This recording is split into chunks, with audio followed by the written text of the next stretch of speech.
Imagine this. It's a cold night in 1876. The moonlight hits a quiet cemetery in Illinois, and a group of men are secretly digging up a grave. They're not grave diggers, they're thieves, and the body they're trying to steal is none other than President Abraham Lincoln.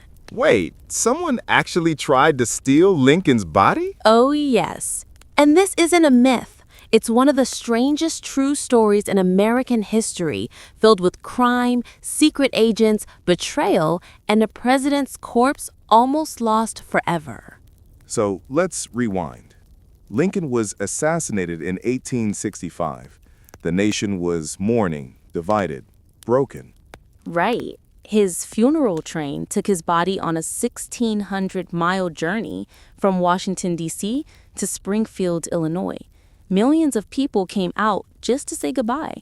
And when he was finally buried in Oak Ridge Cemetery, people thought, that's it.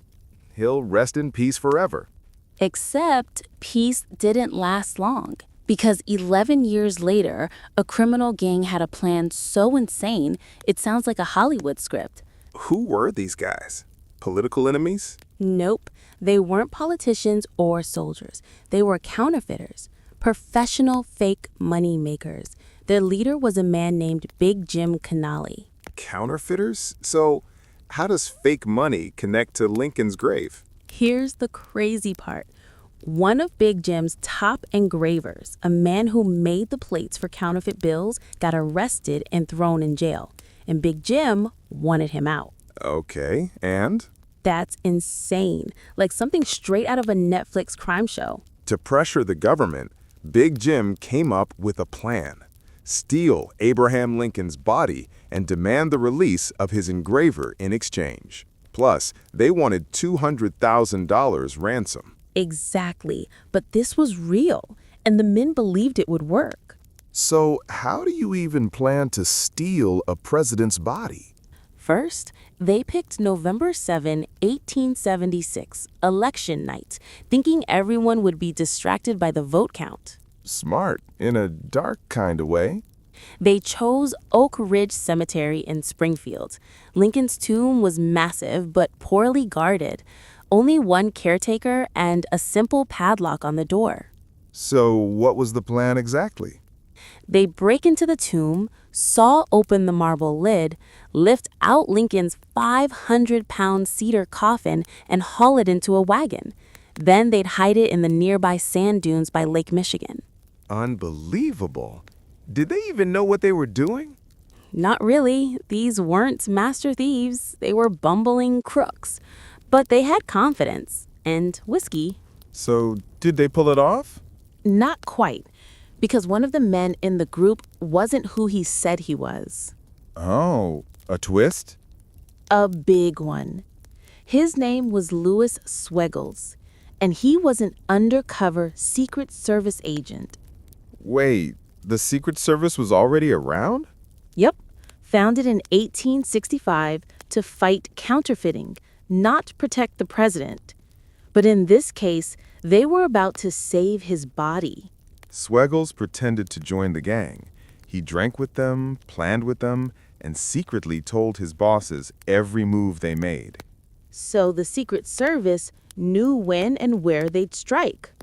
That's like a 19th century crime thriller. Exactly. They set up a sting operation. Agents hiding inside the tomb, waiting in the dark. It's election night, November 7th, 1876. The grave robbers arrive. 2 men with saws and lanterns. The whole country is distracted by the presidential election between Rutherford Hayes and Samuel Tilden. Exactly. Perfect timing. They cut the padlock, sneak in, and start sawing the marble lid open. And the Secret Service is waiting inside? No way. What happened? They're in the shadows, hearts pounding, guns ready. But then, the agent's gun misfires. The thieves hear the click, panic, and bolt out the door. The agents chase them into the night, but they vanish into the woods. Did they get caught? Weeks later, yes, they were arrested in Chicago after bragging in a saloon about their almost success. Wow. That's not very smart. Nope. And because stealing a body wasn't technically a federal crime then, they were charged only with attempted theft of property. You mean they didn't go to prison for stealing the president's body? They went to jail for just 1 year. That's it. Unbelievable. So after that, what happened to Lincoln's body? The caretakers were terrified. They secretly removed Lincoln's coffin that very night and hid it under the tomb's floorboards. Under the floor? Yup. Only a few trusted men knew the secret. For years, his body was moved around in secret, hidden behind brick walls, buried under planks, all inside the tomb. That sounds like a ghost story. And it stayed that way until 1901, when his son Robert finally ordered a permanent solution.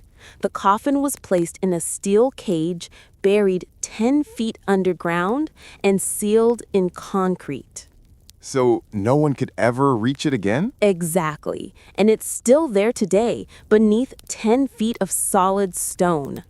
But how did they even confirm it was really Lincoln's body after all those moves? That's another eerie part. Before sealing the coffin in 1901, they opened it and 23 witnesses identified his body. After 36 years? Yes, his face was perfectly preserved. They could still see the mole on his cheek and the famous beard. It shocked everyone. That's chilling.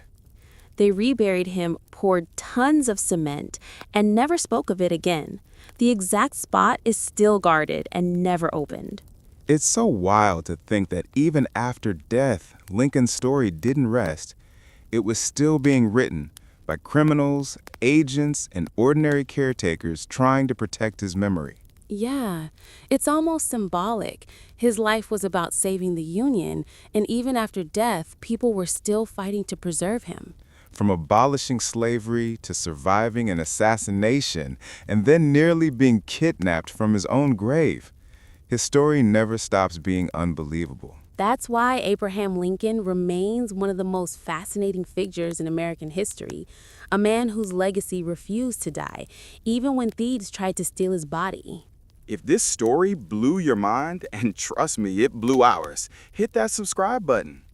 We've got more untold true stories that sound stranger than fiction. Because sometimes history is the best thriller ever written.